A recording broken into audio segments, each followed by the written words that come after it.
Hi guys, so thanks for tuning in again. I thought I'd give you a quick look around and show you what we've actually got left to do on Brupeg to get her in the water. We're hoping to launch roughly at the end of the year, and I'll show you some of the jobs that we've got on the list.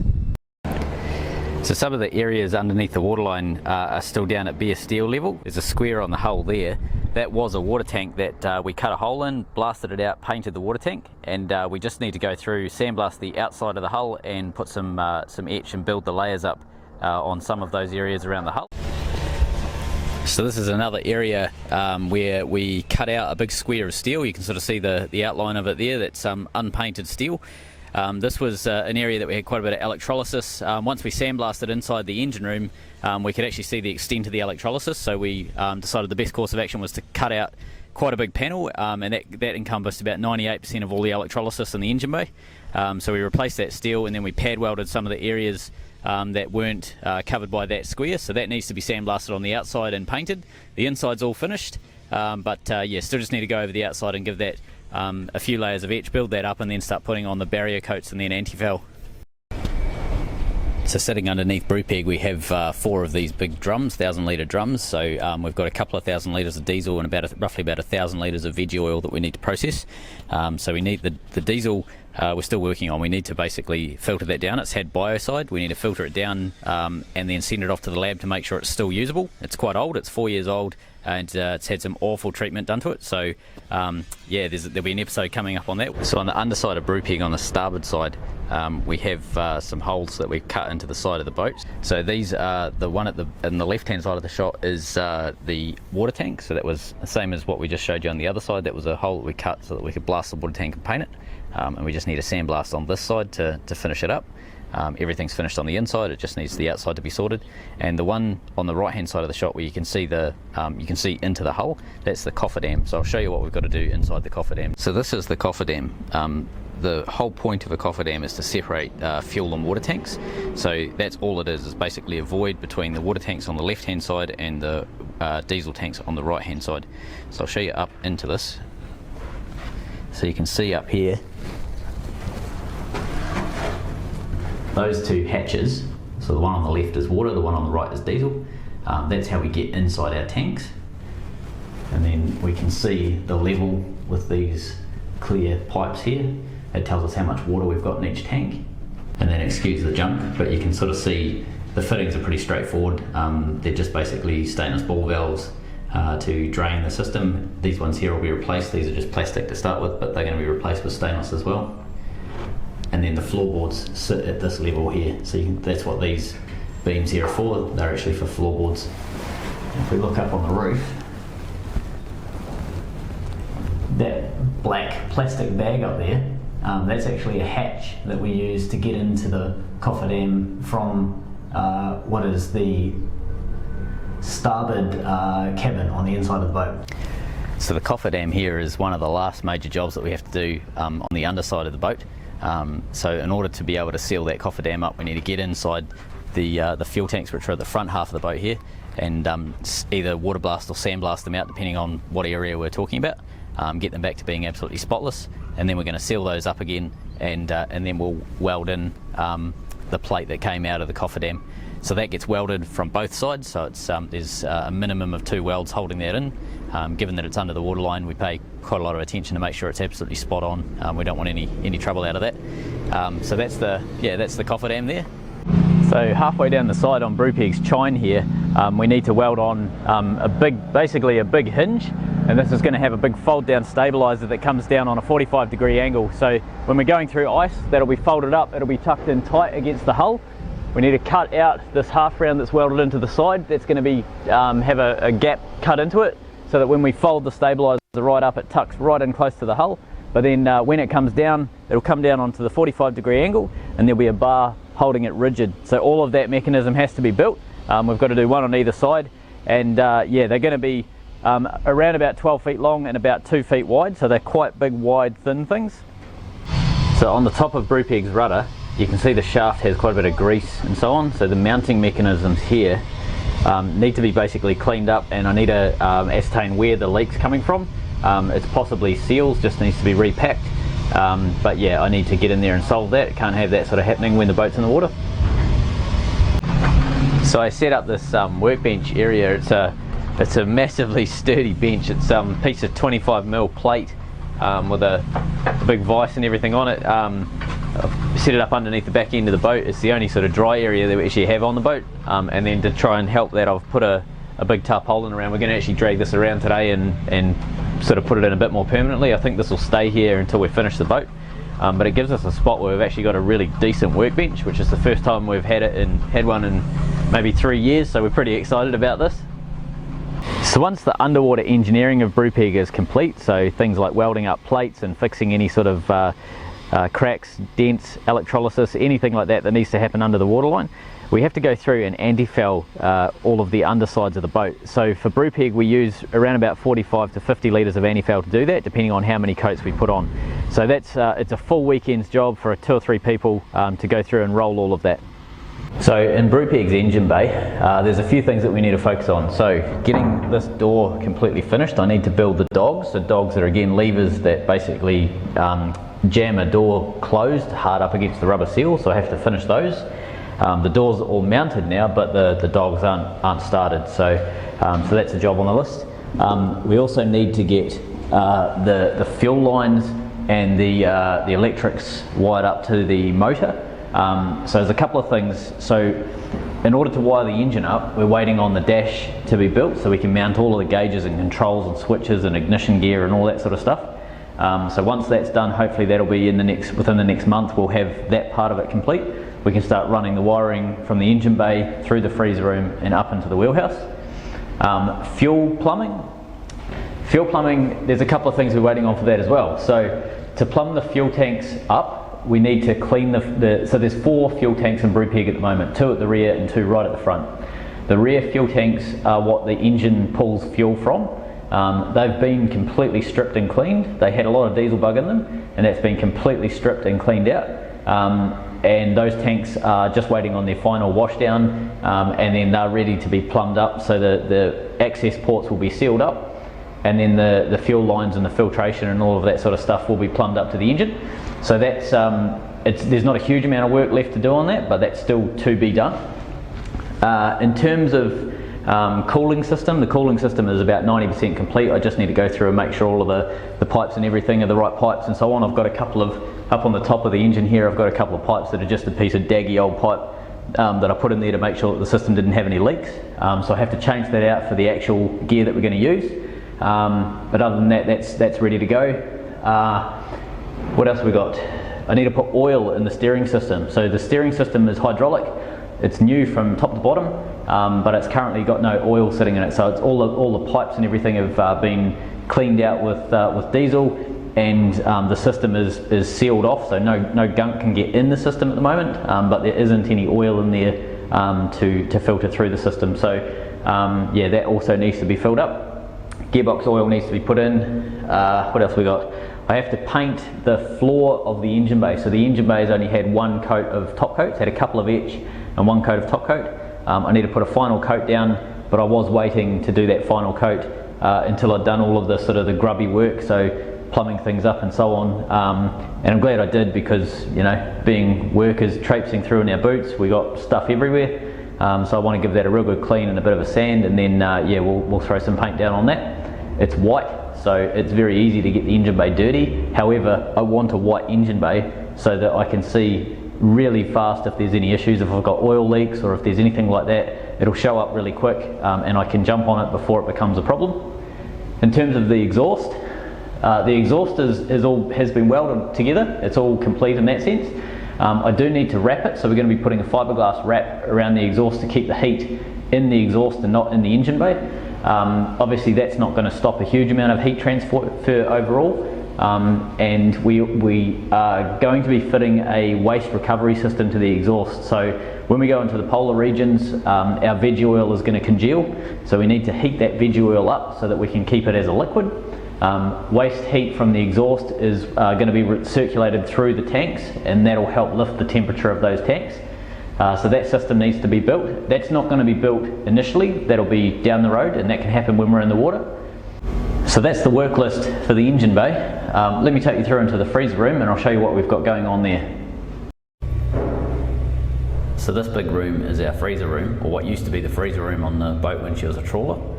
This is going to be converted into a bunk room, so it's a huge room. Where I'm sitting, I'm right up in the corner, and if you look across to the opposite corner of the boat, that's about 5 metres away, and then that's the side of the boat all the way up. You can see that white pipe at the end there, that's about 4 metres long. So it's a really large room, and then you've got quite a lot of head space. You can sort of see there's a raised bit in the middle, down to the flat floorboards here. It's around about 2.5 metres, that height there, and then right at the front you're looking at about 1.6 metres at the front there. So it's probably a good time for us to actually let you know what dump and run means. Dump and run is basically, so we have two versions of Brupeg in our mind. So the first is what we call dump and run, and it's the absolute minimum required to have this boat safe enough to be able to just dump it in the water and have it running. So hence dump and run. And then the second option is basically fully finished. So that's, you know, all of the interior panels, windows, wiring, heating, cooling, all of the systems functioning. So dump and run is basically, yeah, the minimum required to have the boat work as a boat, but definitely not finished. And then fully finished is yeah, once the boat's completely done. So in terms of this room, the lounge, the saloon, in terms of dump and run, that means getting the boat in the water as soon as possible. What we're going to do is we're going to paint the floor, and we're going to finish the toilet. We're going to finish the exterior, the outside of the toilet. The door will be a steam closed toilet, so no steam will come in when you're having a shower, that sort of thing. We're going to put plastic on the windows. What's it called? Polycarbonate. Polycarbonate, because it's cheap and we can put it on and it's closed up. We're hoping that we'll get glass on the back doors and the windows here before we're in. That door will be gone in the hallway, because that's there for the moment for locking us in there at night. It's for privacy, it's for insect protection, that sort of thing, but that'll be off. That'll be, when we're finished, this will flow right through. That'll be an open hallway. Dame has to put the other hinge together. Pentagram? How do the Americans want me to say it? Pentagram. Pentagram. No, that's still wrong. Pantograph. Pantograph. Yeah. Is that how? Really? Call it whatever you want. It's your hinge. Okay, the bloody hinge that holds that door. And Dame's got to build 2 aluminium doors and hook them up. He's got to do dogs, close it, make sure it's really tight. And once that's done, then this room, that's how the room will be left. We're just going to throw some sofas in here and make it usable. But when we're in the water and we're finishing it, it's going to be insulated. There'll be glass on all the windows. The insulation will be quite thick on the roof. We've got quite a depth we can use, so we're going to really insulate this room very well. And the floor will have a false floor. We're going to leave it without that to get in the water, but once we're in the water we'll put a false floor in, and there'll be a lot of insulation in half of the floor. I don't know if you can see it on camera, but it slopes up. So closer to where I am, it's quite deep. We're actually going to have quite a lot of insulation at the far end where it slopes upward. Of course we're going to have less. So all the wiring has to be done. Any piping through the boat that's overhead or under the floor will need to be done. The wiring will have to be done before we go in the water, because we've got to be safe to go in the water. We've got to have the nav lights on, we've got to have the wiring to the batteries for the lights, all of that stuff we want to do before we go in, so we're safe. So out the back, we're going to focus for dump and run, getting in the water as fast as possible. We're going to focus on sandblasting the decks and two-packing those, getting those painted, and we're going to put non-slip on some of those areas as well.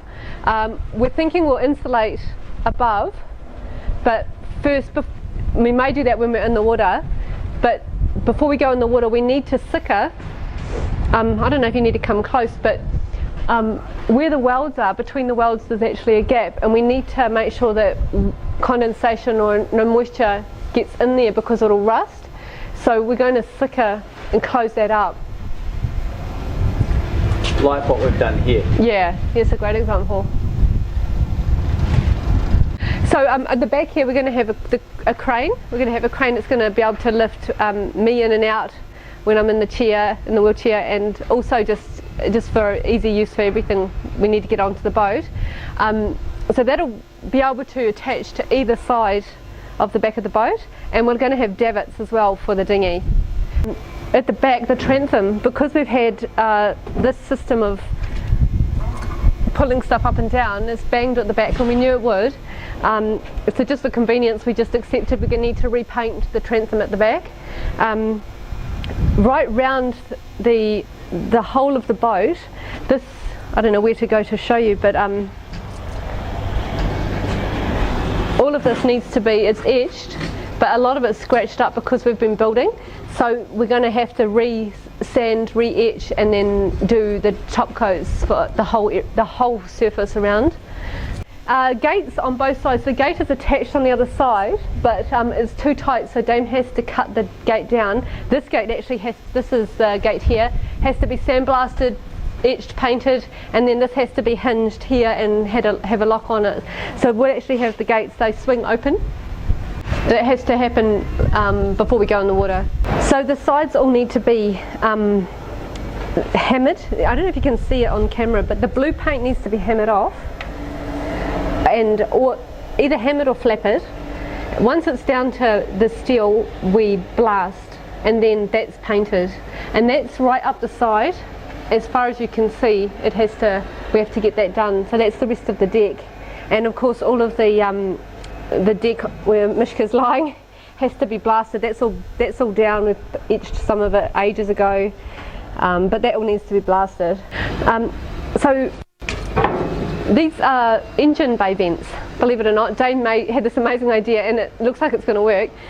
These go down into the engine bay, and there's what are they called? Louver vents. Louver vents up on the outside, and this will be blocked off with an aluminium plate that we can take off and on. But there's 4 of them, and we threw them on, and what we have to do is now blast and repaint them. So that's 4 of those have to happen, so it's outside and inside. So that's quite a big job really, to do those. So one more thing that has to happen before we go in the water is safety bars to be able to climb down this hatch. So we're going to have safety bars on both sides, and down the stairs as well. And then after we're in the water, what we're going to do is actually make a little table, sort of a U-shaped table. We're going to build it in here, so it should sit 4 comfortably, maybe 6 uncomfortably. It'll run here, here and here. There'll be a table that will collapse down, and this can become a double bed, and the table will fold up and out, so then we can put chairs around the rest of it when we're having a lot of people around, or on the boat with us, and it can fold back.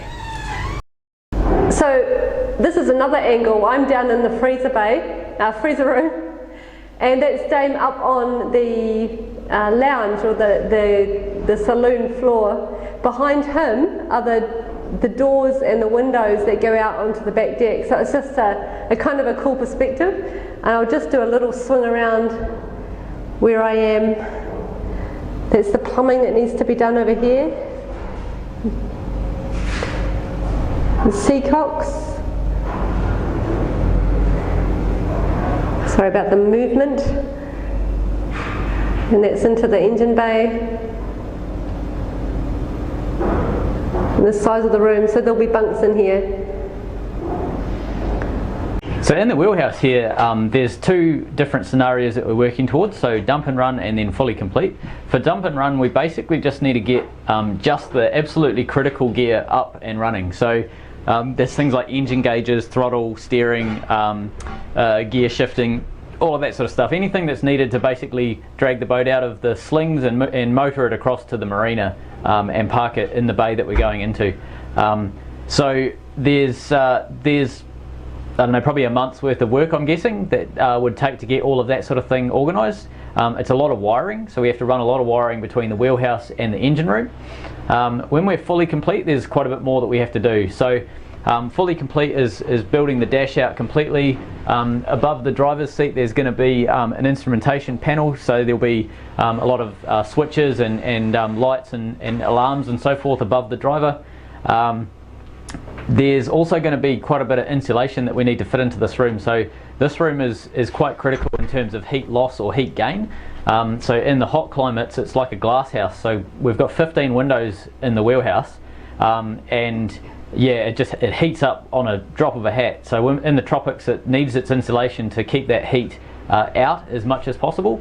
And then likewise when we go into the cold climates, we're actually going to be double glazing a lot of these windows because it lets the heat out of the wheelhouse very fast in the cold climate. So for dump and run we don't need to do any of that. We can pretty much just get the gauges and the wiring and so on and the engine controls done. We're probably going to put the insulation on the roof just to make it a bit more comfortable in the summer here. However, yeah, when we're fully complete, this room's going to take quite a bit of work. There are two things that I would really like you to know about the wheelhouse. One, this daggy old air conditioner is going to get replaced. So there's a couple of reasons why we're doing this. So this is obviously a through wall air conditioner. When we go to the cold environments, it's next to useless because it's a big square hole in the back of a wall that we can't insulate. So we're going to be getting rid of that, closing it up, fully insulating that wall, and then we'll put a split air conditioning system in this room. Obviously we're not going to be using the air conditioning when we go into the polar regions. That's more for the tropics. However, we need the system to be in there, and that's why we're going to be getting rid of this type of air conditioner. The second thing I want to show you is this daggy old steering wheel. So this is a hideous plastic steering wheel, and we will be changing this, but for dump and run this will do. So this is the bow area on Brupeg. I need to fix the handrail that's bent and or missing on that side there so that it looks exactly the same as the one on the left hand side. I need to mount the anchor winch, and then I also need to create a self-launching anchor roller. So the anchor roller at the front is just essentially a straight temporary roller. I don't know if that's going to be enough. We're actually going to modify it so it's a self-launching roller. And then finally I need to sandblast all of this red area right the way around. You can see some of the original paint over on the side there. All of that has to be blasted off, and then we're going to do another layer of grey right the way around. So Brupeg's wheelhouse on the outside, we need to finish off the radar mast. So you can see there we've got a very skinny Wi-Fi aerial tower set up. That's just a temporary thing I built so that we could have some internet. However, that's all getting cut off. We need to build a proper radar mast on the top of the wheelhouse here. On the roof of the wheelhouse here, you can see it's sort of a bit of a storage area at the moment, but we need to spot blast a few areas up here which wasn't prepped properly when we did the painting. There's some spot rust coming through, so we need to deal with that. When we did this, we didn't actually have our sandblaster. Now we do. We're going to do it properly, so we're going to spot blast the areas that are being a problem. So this is the rear roof on Brupeg. There's a couple of jobs that we have to do up here. So we have to blast all of this red oxide sort of primer that you can see behind me. That all has to go. It all has to be blasted and then etched, and then finished off with a water food safe top coat. Food safe because we're using this to collect water, and that'll go into our drinking tanks once it's processed. There's also stainless mounts you can sort of see right up and down the back here. That's where our solar goes, so it's another job that we have to finish off, is actually getting all of our solar mounted, and then all of the wiring and everything run for that as well. There's quite a bit to do in here. So again, dump and run, just getting in the water, just getting moving. We're going to do a little bit more on the kitchen. Beside where we are over here, there's a fridge. We have to brace the fridge. That's going to be really important. We've braced some of the shelving, but we have to do fiddles on the front. They're the things that stop things falling out, so that has to be done. We have to get gas certified and plumbed up for the kitchen. And the vent up here, that has to be finished. Dane has to do some welding up there, and we have to put the fan in and things like that, and that has to be waterproof. So in terms of flooring in this room, it's going to be pretty basic. So we did ponder the idea of a false floor because the deck, it has the curve of the boat's deck. However, I think we'll probably leave it as is, just because we'll lose too much headroom otherwise. So for dump and run, we're not going to do anything to the floor. It's just going to be left as is. But for the final version, we'll definitely be doing something in here. Exactly what, I'm not 100% sure. It could be either carpet, throughout most of this area, and then in the wet areas maybe even tiles or vinyl or something that's going to be sea safe but also capable of being splashed. Yeah, and then I suppose other than that it's just general tidy up in here, so making it sort of sea safe. It's, we've got to paint, so we didn't get all the paint work done we wanted to before we started living on the boat, so we have to strip everything out and do, I think that the one bedroom is finished, but the other bedroom in this area here all need to be re-spot painted with etch, and then covered layers of paint.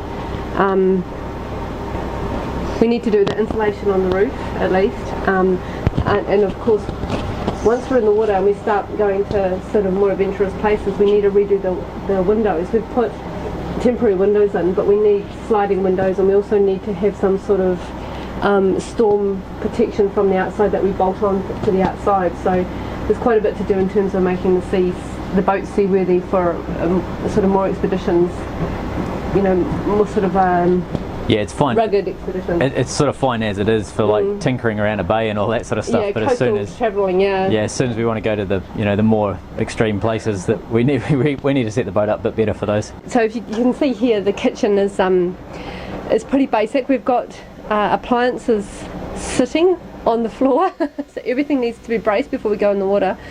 And we haven't done any of the shelving and drawers and all of that. So that can happen once we're in the water. We're not worried about that. But anything that needs to be bolted down, like the fridge and the dishwasher and the shelving and stuff like that, all has to be bolted down. The filtering system for the boat has to be finished before we go in the water. So with the windows, right now we put in temporary windows. They're bolted in. They're really solid. But we need to do a better version once we're in the water. The thing is, it costs easily $500, $1,000 to have a design done for the windows and put together. But what we're going to do is we're going to do sliding windows. So I don't know if you can see it, but this window swings out. It's an old-fashioned window. Beautiful. I love them. They're beautiful, but not safe, and certainly not good for at sea. So we're going to do a sliding window, and then we're going to do something for over the outside of each window in the front cabin for storm protection. So we've talked to a few people about what our options are, and it looks like something that will get bolted on, something pretty strong. So we're still working through that. Recently we've had a few people who have spent their whole lives at sea on trawlers confirmed that our final design for the kitchen's a good one, and the reason that they've given us is that when you're at sea you want to be able to brace yourself between the two benches. So not so great, you know, for people sharing the cooking. You'd kind of squeeze around each other, but just great for being at sea. And of course the placement of where the oven and the stove's going to go is here, which is great for at sea. It's much safer than any other sort of orientation. So one of the things that Dame has to do, definitely before we go in the water, is this is the vent for the freezer room, so that's going to be the bedrooms. We need to have ventilation, and what we're going to do is we've cut 2 holes, one on each side of this room, and we're going to be attaching a panel. There'll be welds right round, welded metal right round, and then to that there's going to be a panel. It'll be stainless steel or it'll be aluminium or something, and that'll sit right up. Insulation will be on everywhere else, but this will be a panel which air can move through. And this is a rough drawing of how the design's going to go for getting air in and out. So Dame's going to cut this and then weld some bars, and this panel here will stay there, and so there'll be this area here is the gap in which air will flow through. On the outside of the boat it will look really flush and quite hidden, and that's up under the roof outside, so it's protected from the elements. So yeah, so that's what we're doing. I'm going to do that on both sides. So there are water tanks underneath the floor, and to get the water in and to vent them, we've had to put new fittings in the deck. So the deck's about here, and Dame's blasting holes and putting fittings in to join up with this. This is the entrance into the water tank, and there's one on each side. So there's a vent and there's a filler. And what we'll have is a pipe up here. So this is another little job, but then you've got to finish the paint and sand and etch and all of that. But And in the 2 forward cabins, there are 2 hatches, one in each room, for ventilation up onto the top there. We've decided that we want to redesign them, so we want to make them so that they can be open, you know, in any kind of rain really, except a storm. So we've come up with the design, so we're going to redo those. So before we do the insulation in here, and what we're hoping to do is do at least the roofs. We've got to do the wiring through for lighting, for anything electrical, so we've got to do that before we go in the water. You can see at the moment it's we're living in here with a mix of battery powered lights and land power, which is really safe. Everything's really safe, but it won't look like this when we're getting into the water. So in the forward bedroom here, we're going to be putting 2 bunks and a really long one for Ryan, of course. So as you can see, there's still quite a bit of work to do on the boat. I really want to thank our virtual crew members. You can become a virtual crew member by heading to our website brupeg.com and click on the link there, get involved. So there's a few options you can sort of do. So we have people that either volunteer, which is awesome, really helps us knock off some of those jobs. And there's people that can't necessarily get to the boat, but they can help with expertise. So you know, they can, like, whether it be welders or electricians, you know, designers, that sort of thing. They might be in different countries, but they can sort of chuck in a little bit of expertise or knowledge, that sort of thing, and it really helps us to speed up what we're doing on the boat. And then there's people that just want to actually see the boat get in the water and you know, get some access to our footage, and those guys contribute financially as well, which is amazing. I think we have 33 virtual crew members at the moment, so yeah, absolutely stoked to have you guys on board. And yeah, if you're interested in getting involved, go to brupeg.com and check out the options. So yeah, I just wanted to say thanks for watching, and yeah, look forward to seeing you guys soon.